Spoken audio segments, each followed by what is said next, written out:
Ok, buenos días a todos. Espero que se encuentren bien. Hay que cuidarse mucho en estos tiempos. Pero bueno, así como si nada, ya les cuento que hoy terminamos el capítulo 5 de Netacad, ¿sí? Y hoy vamos a empezar a ver el capítulo número 6. El capítulo 5 y 6 tratan sobre Windows, ¿verdad? Entonces, si ya han hecho las tareas del capítulo 5, verán que se trata más que todo sobre instalar y partir el disco. Y ahorita en el capítulo número 6 vamos a ver ya un poquito sobre configuración y administración de Windows, ¿verdad? Hay bastantes tareitas por ahí que hacer, ¿verdad? Entonces, para esta semana se las voy a dejar bien barata, no sé. Solo esta actividad interactiva que ustedes saben que la hacen de manera sencilla y el laboratorio 5247 sobre crear particiones de Windows 7, que es como la culminación de esta H2 que sobre partes del disco duro que estábamos viendo. Y de ahí pues vamos a pasar a... De ahí les tocaría a ustedes hacer una presentación sobre el capítulo número 6, pero como prometí que ya no los iba a poner a hacer presentaciones, aquí yo ya se las compartí. Aunque estaba viendo que les puse la versión del instructor, pero... perdón, trae más información de la que debería. Pero aquí vamos a ver un poquito esta presentación para que vean lo que vamos a estar viendo en este capítulo, ¿verdad? Que es sobre las herramientas y la administración de Windows. ¿Sí? Y algo que debemos de conocer, ¿verdad? La interfaz gráfica de Windows se le conoce como GUI. Sí. No sé si sería correcto decir GUI. Sí. Pero así es como se le conoce. Y yo creo que a estas alturas no les tengo que explicar que son iconos, barra herramientas, menús y todo lo que lleva la, la interfaz gráfica de Windows, ¿verdad? Pero siempre hay que irlos conociendo. Digamos, en la versión del curso de Netacad estamos viendo casi solo Windows 7 y Windows 10, perdón, 7 y 8. Windows 10 va a estar en la versión de Netacad que se acaban de salir, pero no la han traducido al español. Entonces ahí ya van a incluir lo que es Windows 10, ¿verdad? Pero igual yo les diría que en la manera de lo posible también analicen cómo se realicen las mismas tareas en Windows 10, ¿verdad?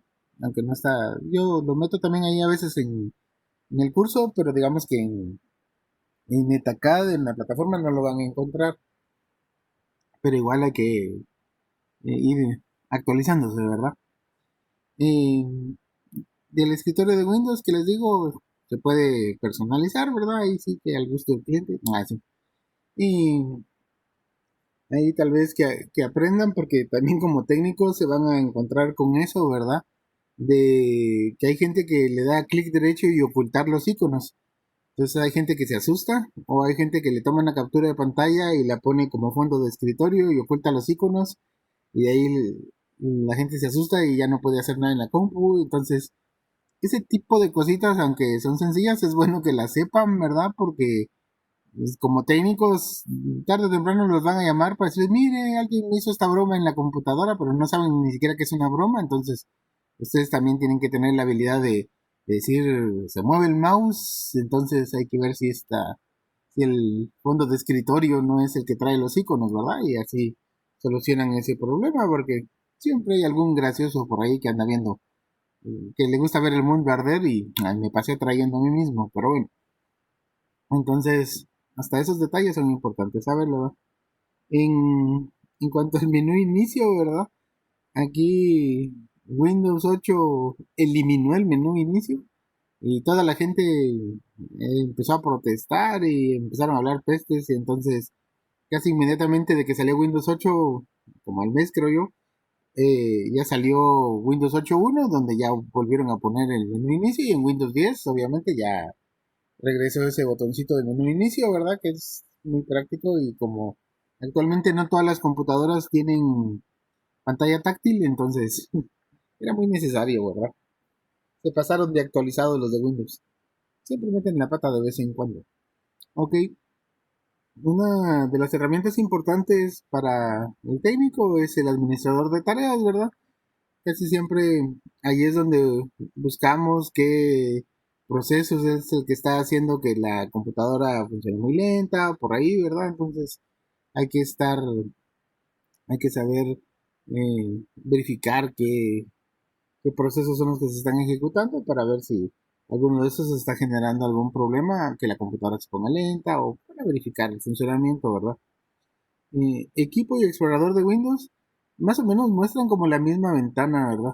Aquí, más que todo con el explorador de Windows, lo que he encontrado es de que la mayoría piensa que con el explorador de Windows se van a meter al Internet, porque se confunden con el Internet Explorer, ¿verdad? Porque a ese también le dicen explorador. Entonces, son cosas diferentes. De hecho, creo que ayer me cayó una actualización y ahora el Edge se mira mero raro, pero no sé. Ahí me cuentan si a alguno de ustedes también se les actualizó el Edge. A mí no me gustó, pero ni modo, igual no lo uso, pero sí se me puso a actualizar ayer. Pero estar conscientes, ¿verdad? Cuando uno está hablando de Internet Explorer, Edge o Explorador, eso es para Internet.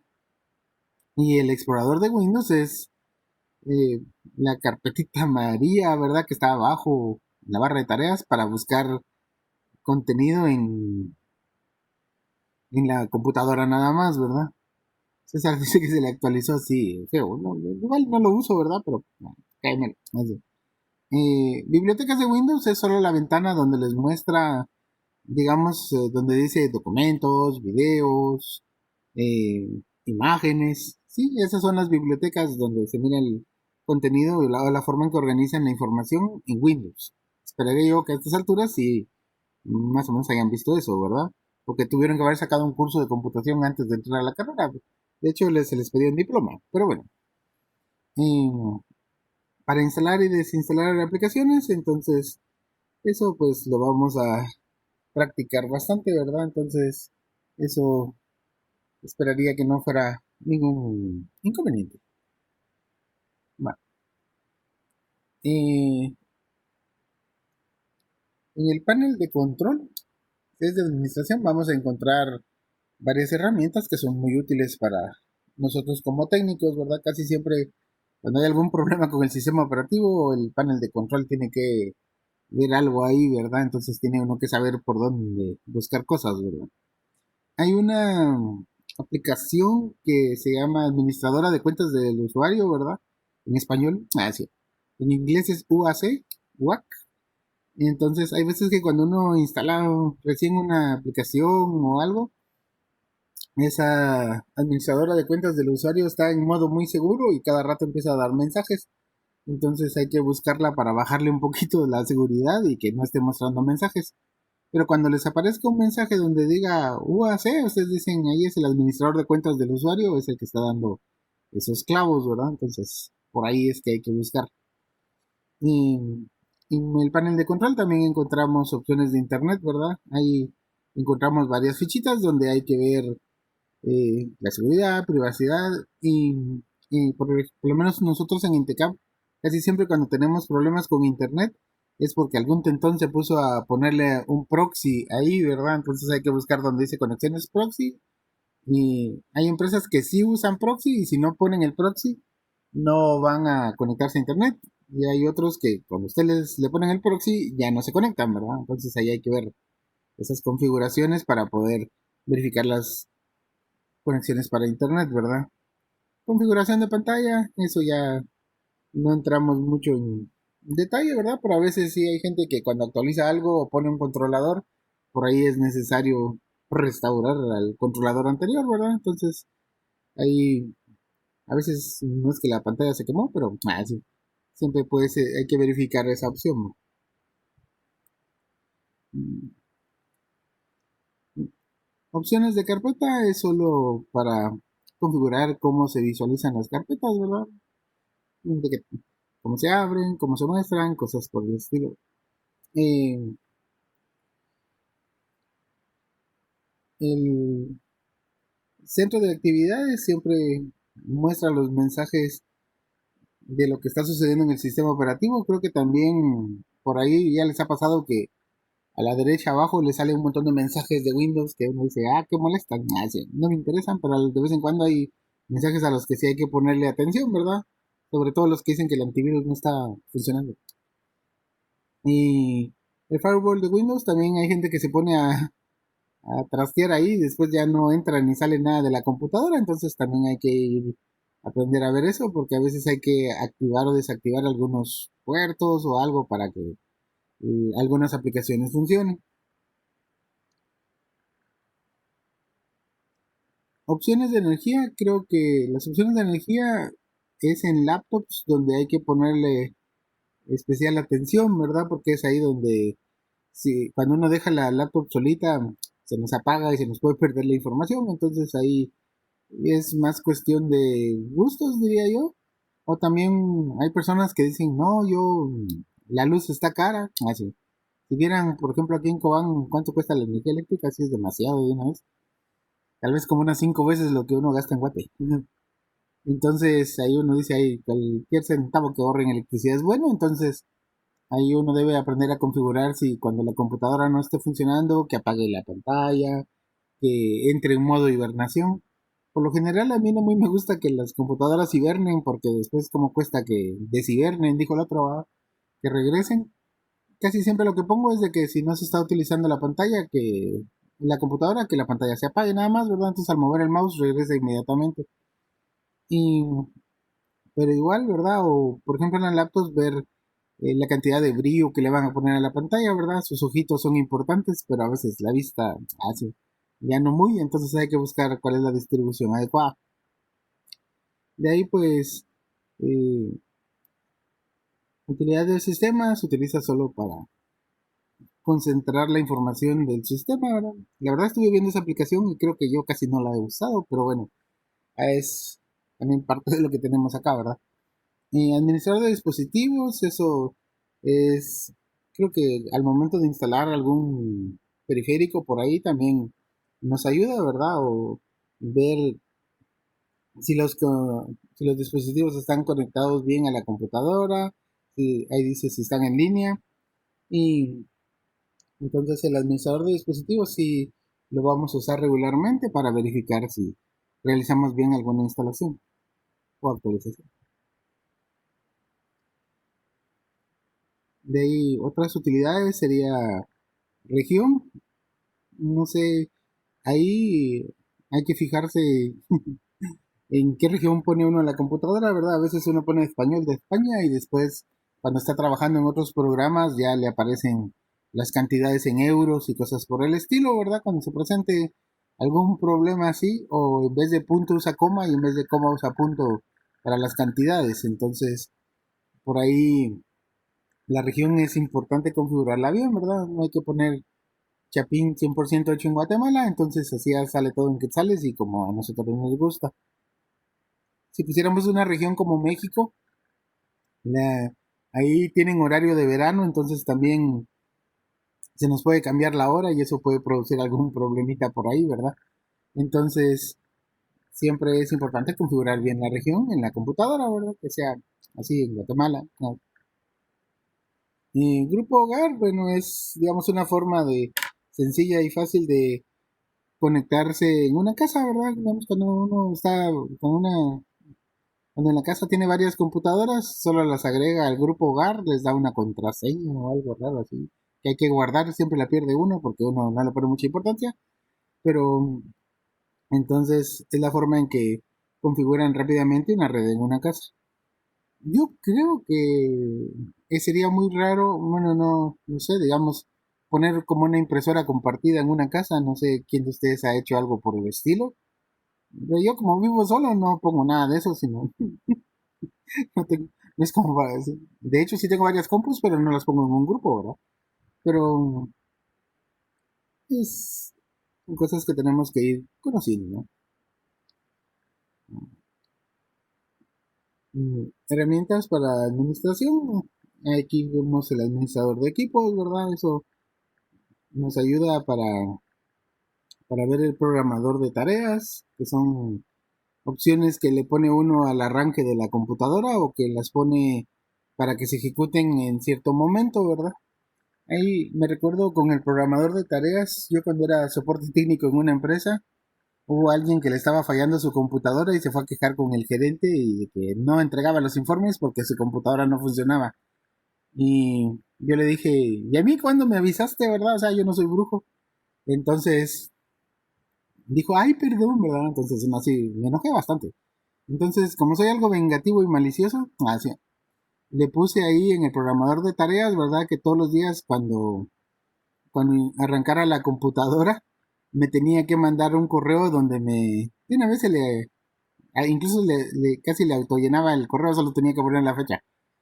Entonces, donde me avisaba que la computadora estaba funcionando bien. Entonces así lo tuve castigado más o menos como unos 3 meses hasta que fue conmigo y me dijo, ¿le puede quitar ese correo que manda todas las mañanas? Es que a veces no puedo ingresar mi asistencia a tiempo porque estoy mandando el correo. Entonces dije, "Oh, madrugue más, nah". Pero la cosa es que sí aprendió, entonces después de eso ya cualquier cosita me avisaba luego, ¿verdad? Para poder reaccionar. Pero sí, como les digo, como técnico, por ahí el programador de tareas puede ser útil, ¿verdad? Tal vez por ahí también por eso creo que lo programamos más que todo en el antivirus, ¿verdad? Decirle que realice un examen periódico a cierta hora y hay que escoger bien a qué hora es donde hay menos demanda para que no sea cuando estén haciendo algo importante en la computadora. Entonces, pero sí hay que programar que haga análisis automáticamente de antivirus, ¿verdad? En las computadoras, porque también si empieza, si nos toca ir de computadora en computadora analizando los virus, sería mucho trabajo, ¿verdad? Entonces, y mucho riesgo también. Visor de eventos, pues registra todo el historial y todos los eventos del sistema.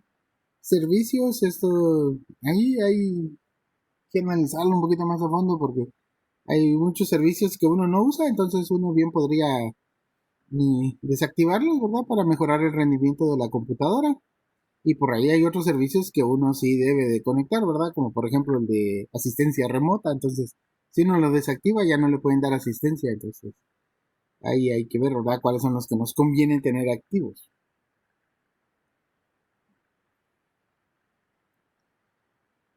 Eh, Configuración del sistema. Ahí es donde se registra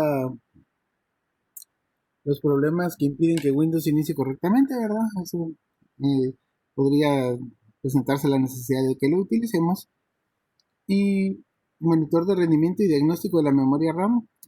Eso no sé si alguno de ustedes obsesivo del rendimiento ha visto, ¿verdad?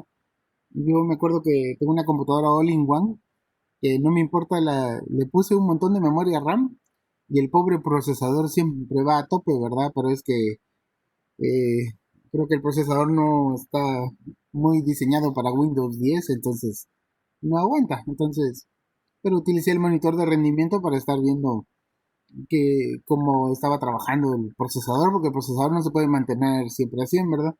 Y de hecho por ahí cuando me puse a hacer pruebas instalé Windows 7 y el procesador también seguía a 100 y dije, "Oh, entonces, ¿qué? ¿No crees nada?". Ah, sí. Pero seguí investigando y averiguando y me di cuenta de que al recién instalar un sistema operativo, lo primero que hace es tratar de actualizarse. Entonces era Windows Update el que me estaba ocupando todo el procesador, ¿verdad? La memoria RAM, bien, gracias. Tenía 8 y solo estaba usando uno.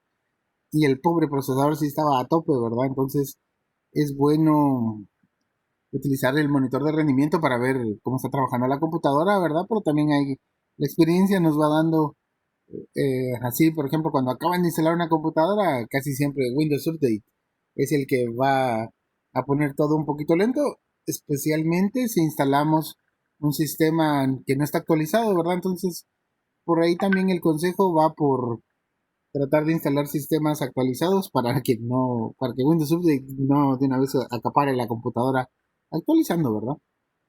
Entonces, pero sí les recomiendo que vayan a echarse un ojo al monitor de rendimiento para que vean cómo están funcionando sus computadoras, ¿verdad?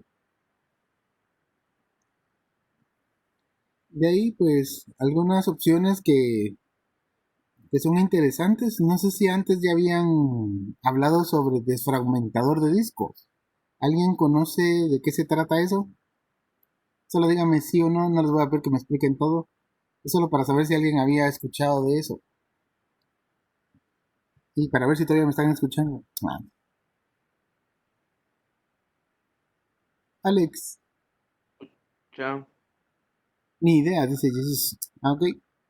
Entonces, miren, la verdad que por cuestiones de, digamos, para que los discos duros no se dañen, digamos, cuando se graba la información en un disco duro, no la graba de manera corrida, o sea, la información no se graba junta, sino que la computadora agarra un archivo, digamos, y lo parte en un montón de pedacitos y graba esos pedacitos en lugares diferentes del disco duro. Y digamos, así es como que va poniendo pedazos por todos lados y ella pone ahí dónde está cada pedazo y cuando uno requiere la información la va a buscar a todos esos pedazos y se la muestra a uno ya de manera conjunta, ¿verdad? Pero entonces, cuando la computadora ha sido utilizada por un montón de tiempo, imagínense el nudo que se forma ahí de los archivos todos revueltos. Incluso también por eso es bastante recomendable eh, dejar siempre más o menos como un 20% del disco duro libre, ¿verdad? Para que pueda funcionar bien. No se puede usar el disco duro lleno, porque siempre hay información que guarda, borra y pone así de manera temporal en el disco duro, ¿verdad? Entonces, cuando una computadora ya tiene más de un año de estar trabajando, por ejemplo, entonces toda la información está hecha un nudo ahí en esa computadora y por si es una computadora de esas que no se apagan, como no un servidor o algo así, ¿verdad? Que está funcionando todo el tiempo. Entonces, a la larga la computadora se empieza a poner más lenta porque estar buscando la información entre tanto pedacito se complica. Entonces, desfragmentador, como su nombre lo indica, lo que hace es poner la información ordenada. Entonces lo que hace es vuelve a juntar todos los archivos y ya los graba de manera corrida. Y eso hace que el rendimiento del disco duro mejore, ¿verdad? Entonces, una buena práctica, digamos, si ustedes ven que ya tienen más de la mitad del disco duro utilizado, entonces hay que desfragmentarlo para que la información, digamos que hay información que no cambia. Entonces esa es mejor que esté de manera ordenada y así en el momento de requerirla sea más fácil el acceso, ¿verdad? En cambio la información que es dinámica, que va cambiando, es así, tiene que seguir trabajando normalmente el disco duro. Entonces, sí, una de las eh, herramientas que nos puede ayudar, ¿verdad?, a solucionar un poquito la lentitud de algunos sistemas operativos sería poner en orden la información, va a desfragmentar, que diría yo, como parte del mantenimiento también sería bueno hacer ese proceso, aunque sí es un proceso un poquito tardado, pero sí, dependiendo, ¿va? Si tiene mucha información se tarda más, si el disco está vacío, no ordena nada, lo hace rapidito. Pero siempre es bueno dar ese tipo de mantenimiento, ¿verdad? Entonces, y es necesario hacerlo y verificarlo, tal vez no así como que vamos a desfragmentar todos los días, pero sí, por lo menos así ya muy pesimista una vez al año, ¿verdad? Entonces, sí es necesario irlo viendo, ¿verdad? Y también liberar información del sistema, eso también se van acumulando muchos archivos temporales y muchos archivos que no hacen nada en la computadora, solo ocupar espacio y ponerla más lenta, entonces también es bueno limpiar ese tipo de documentos.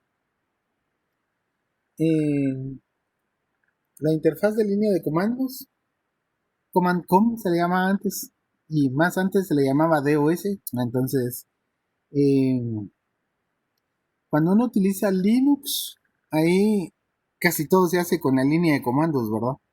En Windows es rara la persona que domina la línea de comandos, pero también es bueno aprender a a utilizar algunos de sus comandos, ¿verdad? Yo antes tenía una práctica de DOS, pero les juro que era tan desesperante que hasta yo mismo que me daban ganas de, no sé, asesinar a media clase porque sí, DOS era muy desesperante. Entonces ahí tenía para copiar y pegar un archivo, hubieran visto hay que meter varios comanditos.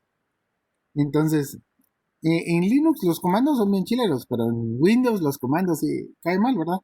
Pero por ahí, digamos, cuando un disco duro se medio quiere morir, Entonces sí es bueno saber esos comandos como checkdisk o fdisk, por ejemplo, ¿verdad? Que verifican la superficie del disco o que restauran los archivos del sistema, ¿verdad? A veces el sistema no carga bien, entonces uno se mete en modo DOS y corre un par de comandos por ahí que le pueden ayudar a que reviva la computadora, ¿verdad? Entonces siempre es bueno. O más que todo, creo que también cuando vemos redes, ¿verdad? Entonces nos metemos a la línea de comandos y ahí ponemos algunos comandos como ping o como tracer para ver si la computadora sí se está conectando bien a internet, ¿verdad? Si hay comunicación, entonces si hace ping, entonces ya buscamos cómo solucionar el problema. Entonces DOS sin o la línea de comandos sí nos sirve, ¿verdad? Sí la utilizamos, no es como que no nos sirve, sino sí por ahí vamos a utilizarla un poquito para eso, ¿verdad? Entonces, eh, ventanita de Windows R creo que es la que nos abre esta opción que dice aquí Room, sí, que son, sirve para utilizar, para ejecutar programas sin tener que buscarlos, digamos así, buscar el icono y darle clic, ¿verdad? Aquí, por ejemplo, uno que como técnicos usamos bastante con el ventanita de Windows R o el Room es este que dice MTSC, que no sé si alguien ha usado antes MTSC. MTSC, sí. MSTSC. Ese está acá. Ese es el escritorio remoto. Así no es muy se reconoce, pero digamos uno abre la ventanita de Windows y pone este comando y entonces ya puede uno utilizar escritorio remoto, pero solo funciona con versiones de Windows Pro, ¿verdad? Si están en alguna starter o home, ahí sí no hay, no existe esta aplicación. Ahí César nos comenta que asterisco temp, perdón, porcentaje temp, porcentaje. Sí, ese comando usualmente lo ponemos acá donde dice room. Entonces nos abre la carpeta donde están algunos archivos temporales que solo hacen estorbo. Entonces en mi computadora, la que acá que les conté que es mi dolor de cabeza, ahí cada poquito pongo eso porque hay que estar quitando los archivos porque el espacio de mi disco duro es muy limitado, ¿verdad?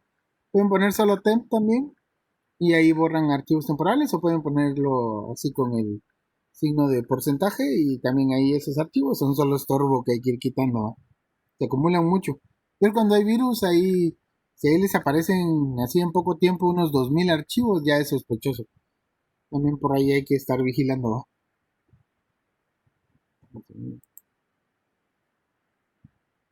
Ok, miremos un poquito virtualización de máquina del lado del cliente, ¿verdad? Propósito de las máquinas virtuales, sí, pues más que todo es reducir costos, ¿verdad? Por ejemplo, cuando uno tiene un servidor, uno puede poner ahí como unas 4 o 5, dependiendo de qué tanta galleta, puede poner más máquinas virtuales, ¿verdad? En vez de comprar uno 5 o 6 servidores, uno en un mismo servidor pone varias máquinas virtuales y optimiza el uso de los recursos. Entonces ahí, más que todo, eso sería la máxima aplicación de virtualización, ¿verdad? Y en nuestro caso, por ejemplo, que también usamos virtualización ya en máquinas un poco más menos, como dijera, grandes, pero para probar diferentes sistemas operativos. Hipervisor es lo que administra las máquinas virtuales en una computadora, ¿verdad?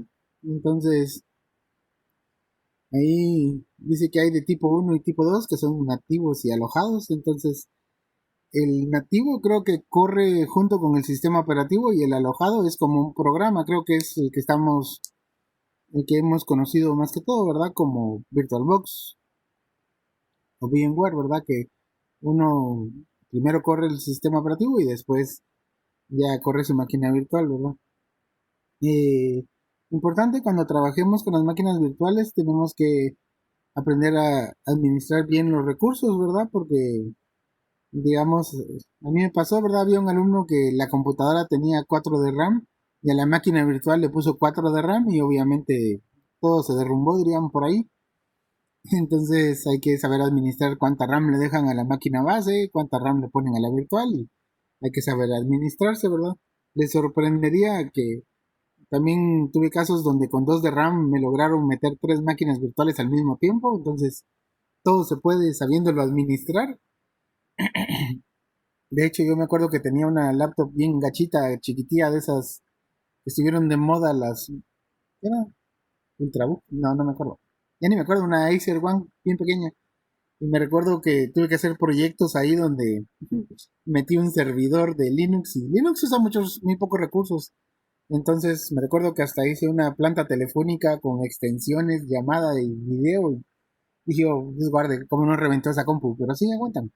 Entonces hay que saber administrar bien esas opciones, ¿verdad? Y las máquinas virtuales sí tienen esa ventaja de que nos dejan probar y si algo sale mal solo la borramos y volvemos a empezar, ¿verdad? Entonces creo que a estas alturas esperaría yo que por lo menos ya hayan probado alguna máquina virtual, ¿verdad? Que vieran cómo se instala y ya que las vayan conociendo y animales. Ok, entonces ahí voy a dejar esta presentación para dejar el otro pedazo para después. Y entonces solo corroborando, esta semana necesito estas 2 actividades, ¿verdad? Ahí les voy a dar chance a que se pongan al día. Y ustedes tenían que hacer esta presentación, pero eso ya se las puse yo ahí, entonces ahí solo les recuerdo también, hay que hacer la evaluación del capítulo número 5, ¿verdad? Que ese es el que terminamos hoy, digamos. Entonces es importante ver eso, hacer esa evaluación. Ayer creo que puse activas todas las evaluaciones habidas y por haber. Ya les puse activa la evaluación del capítulo 6 también, por ahí si alguien se emociona y quiere avanzar. Entonces, no hay problema, las pueden hacer, ¿verdad? No estoy seguro, creo que me confundí en la activación de una por ahí, entonces si alguna evaluación no se deja hacer, ahí me avisan y ya saben que con mucho gusto la vuelvo a activar, ¿verdad? Perdón, solo déjenme ver, por aquí decía, una computadora solo tiene 3 de RAM. ¿Y cuánto me recomienda que le ponga? Mire, depende de su sistema operativo también, ¿verdad? Si usted está poniendo sistemas operativos de 64 bits, esos le piden más memoria RAM. Entonces, si usted tiene poquita memoria RAM, yo le recomiendo que utilice sistemas operativos de 32 bits, ¿sí? Entonces, así la computadora base no le va a demandar mucha RAM y las computadoras virtuales también le van a pedir menos memoria RAM. Y con 32 bits, lo máximo de RAM que le puede poner son 4. En cambio, con 64 no hay límite. Bueno, límite físico nada más, ¿verdad? Pero digamos, ahí, por eso les digo, al ir haciendo estas máquinas virtuales, uno con ensayo y error, ¿verdad? Va adquiriendo experiencia, ¿verdad? Entonces, sí, yo comprendo que creo que ahorita más o menos la mayoría tendría unos 4 de RAM. Entonces, como les dije, hubo un tiempo en que en el salón yo tenía solo 2 de RAM. Y sí lográbamos poner varias, o sea, la computadora base, creo que usábamos Windows 8.1 y poníamos máquinas virtuales, ¿verdad? Incluso poníamos una máquina virtual con Windows 10, que para mí era una salvajada, pero entonces hay que probar. Lo único es de que al tener poquita RAM es probable que se vuelva un poco lento el proceso, entonces hay que tener bastante paciencia, ¿verdad? Pero por eso les digo, hay que ir viendo cómo se administra mejor eso. Creo que por ahí, de hecho, creo que les voy a agregar una tarea ahorita que les voy a poner que me instalen un Windows Server. Ah, sí. Ustedes buscan qué versión de servidor instalan, porque sí es necesario que también por ahí aprendan a instalar los servidores. Es bonito, ¿vieron? Ah, sí. Súper interesante. Entonces, creo que esta semana tenemos poca tarea, entonces vamos a agregar por acá que me instalen un Windows Server en una máquina virtual, ¿verdad? Entonces, ahí eso sería. Y yo les recuerdo verificar si no tienen evaluaciones pendientes, verificar también, no dejarme abandonado lo de la comprensión lectora. Así. Tengo miedo de preguntarles dónde van, pero confío en ustedes de que un día a la vez, 5 minutos, ahí van a ir mejorando y avanzando. Entonces, no sé si hay alguna pregunta por ahí, y si no, voy a cortar la grabación ya.